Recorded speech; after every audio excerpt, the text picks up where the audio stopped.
পাঙাশ মাছ অনেকেই পছন্দ করেন না। কিন্তু বিশ্বাস করেন, আপনি যদি এভাবে পাঙাশ মাছ রান্না করেন, তাহলে সবাই চেটেপুটে খাবে, আবারও চাবে। তো চলুন আমি কিভাবে রান্না করছি শেয়ার করি আপনাদের সাথে। এখানে আমি কিছু ফ্রেশ পাঙাশ মাছ নিয়ে নিয়েছি। এটা যদি বাজার থেকে আনার সাথে, সাথে এভাবে কেটে রান্না করা হয়, তাহলে এটার টেস্ট অনেক বেশি ভালো হয়। আমি এখানে কিছু একটু বড় সাইজের পাঙাশ মাছ আমি এটা নিয়েছি। নিয়ে এটাকে আমি সুন্দর করে ধুয়ে এবার পিস, পিস করে কেটে নিচ্ছি। মাছগুলোকে আমি ছোট, ছোট পিস করছি যাতে এটার মধ্যে মসলাটা সুন্দর মতো ঢুকে। এবার আমি কিছু শুকনা মরিচ ভিজিয়ে রেখেছিলাম সেটা নিলাম। নিলাম সামান্য জিরা, রসুন আর এখানে নিচ্ছি কিছুটা পেঁয়াজ আর দিয়ে দিলাম ২ পিস আদা, ছোট, ছোট ২ পিস আদা দিয়েছি। আর এখানে দিয়ে দিলাম কাঁচামরিচ। এবার আমি এই সমস্ত কিছু সুন্দর করে বেটে নেব।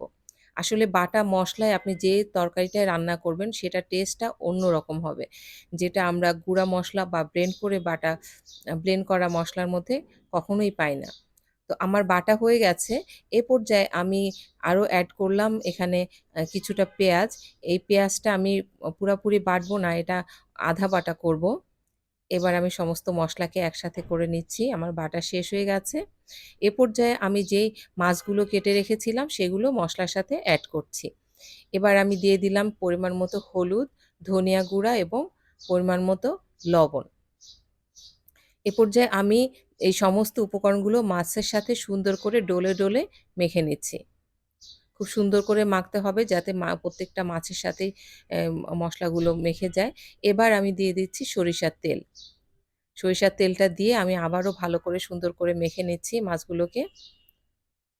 আপনার মাখাটা যত ভালো হবে মাছটা মনে হবে যে ততই টেস্টি হয়। তো এখানে আমার মাখা হয়ে গেছে। এ পর্যায়ে আমি একটা প্যানের মধ্যে প্রয়োজন মতো তেল দিয়ে দিলাম। সাথে আমি একটু তেজপাতা দিয়ে আবারও দিয়ে দিলাম কিছুটা জিরা। এবার আমি মাছটাকে দিয়ে সুন্দর করে উল্টে পাল্টে মাছটাকে কষিয়ে নেব। আপনি মাঝে, মাঝে ঢেকে দিতে পারেন। ঢেকে দিয়ে তারপরে খুলে এটাকে সুন্দর করে কষিয়ে নেবেন।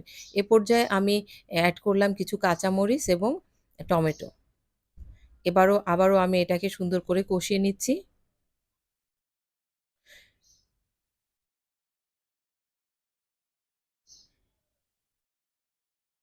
তো আমার এখানে কষানো হয়ে গেলে আমি যেই পাটা ধুয়ে যে পানিটা ছিল সেই পানিটার কিছুটা আমি এখানে অ্যাড করলাম।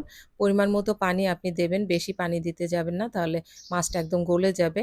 আমি পানি দিয়ে সেটাকে আবারও সুন্দর করে উম আ মানে কষিয়ে নিলাম।